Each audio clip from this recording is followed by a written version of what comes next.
This channel does not promote any violent, harmful, or illegal activities. All content provided by this channel is meant for an educational purpose only. সন্ত্রাসের জাল ছিঁড়তে গোয়েন্দা target জঙ্গিদের জেলবন্দি sleeper sell. শুধু তারিকুল নয়, গোয়েন্দা নজরে খাগড়াগড় কাণ্ডে আরও 9 জেলবন্দি। সূত্রের খবর, 9 জন জেলবন্দি জঙ্গিকে চিহ্নিত করেছেন গোয়েন্দারা। এই 9 জন জেলে থেকে জঙ্গি স্লিপার সেল বিস্তার ও সংগঠন তৈরির পরিকল্পনায় সক্রিয় ছিল। তারিকুলের মতোই এই 9 জন বাইরে থাকা স্লিপার সেলের সদস্যদের সঙ্গে নিয়মিত যোগাযোগ রাখত। তারিকুলকে জেরা করার পর ওই 9 জনকেও জিজ্ঞাসাবাদ করবে এসটিএফ। সূত্রের খবর, অসম পুলিশের হাতে ধৃত আব্বাস, মিনারুল এবং সাদ রাঠিকে নিজেদের হেফাজতে চায় বাংলা এসটিএফ। এদিকে তারিকুলকে হেফাজতে থাকা সাজিবুল এবং মুস্তাকিমের সঙ্গে বসিয়ে জেরার পরিকল্পনা। আমাদের জেলে বাংলাদেশি জঙ্গিরা কি জামাই আদর পাচ্ছে? না, এটা আমরা বলছি না, বেঙ্গল এসটিএফ এই প্রশ্ন তুলে দিয়েছে। বহরমপুরে জেলে বন্দি জেএমবি জঙ্গি তারিকুল ইসলামকে হেফাজতে নিয়েছে এসটিএফ। জেলে বসেই জঙ্গিদের স্লিপার সেল চালানোর অভিযোগ আসছে।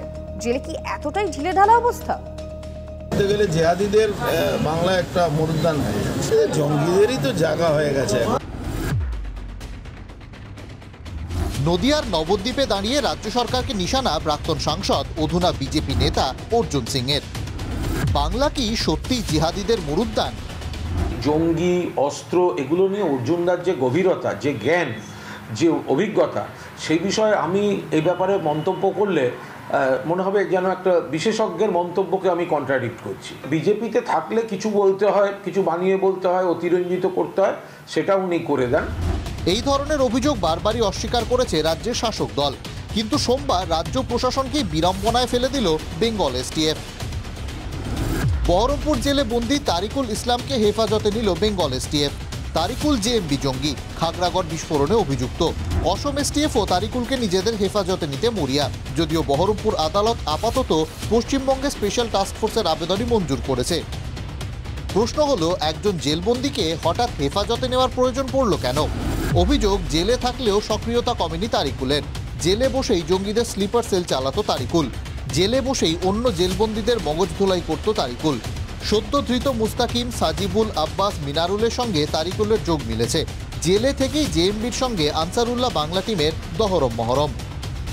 জেলে বসে জঙ্গিপনা, জেল কর্তৃপক্ষ কি করছিল? বহরমপুর সেন্ট্রাল জেলে কি নিয়ম মানা হচ্ছিল না? জেল কি তারিকুলের সব পেয়েছির আসর হয়ে উঠেছিল?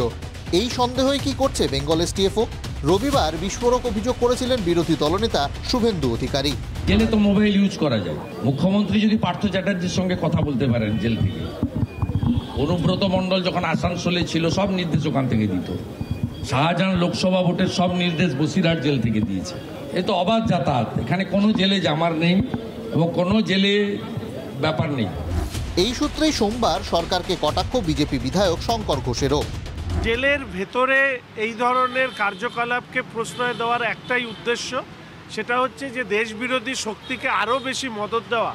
এই রাজ্যের সরকার প্রত্যক্ষ বা পরোক্ষভাবে প্রতি মুহূর্ত করে, ফলে এটা একটা তার উদাহরণ মাত্র। এগুলো কি স্টেট আইবি জানে না?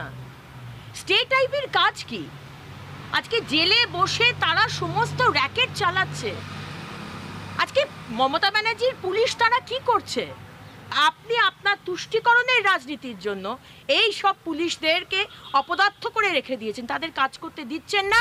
জেল নিয়ে বিরোধীদের অভিযোগ মেনেই নিয়েছেন তৃণমূল নেতা কুণাল ঘোষ। এটার সঙ্গে রাজনীতির কোনো সম্পর্ক নেই।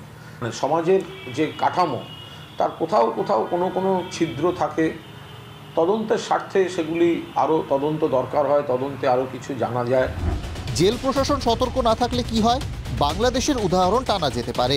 এইভাবেই জেল থেকে বাইরের সদস্যদের সঙ্গে যোগাযোগ করে বাংলাদেশের জেল ভেঙে পালিয়েছিল জেএমবি নেতা সালাউদ্দিন সালেহিন এবং সাজিদুল ইসলাম ওরফে খাগড়াগড় কাণ্ডে অভিযুক্ত কৌসার। তারিকুলের তেমন কোনো প্ল্যান ছিল না, কে বলতে পারে? বেঙ্গল এসটিএফ কি তারিকুলকে নিংড়ে তথ্য বের করতে পারবে? কৌশিক ঘোষের রিপোর্ট, TV9 বাংলা।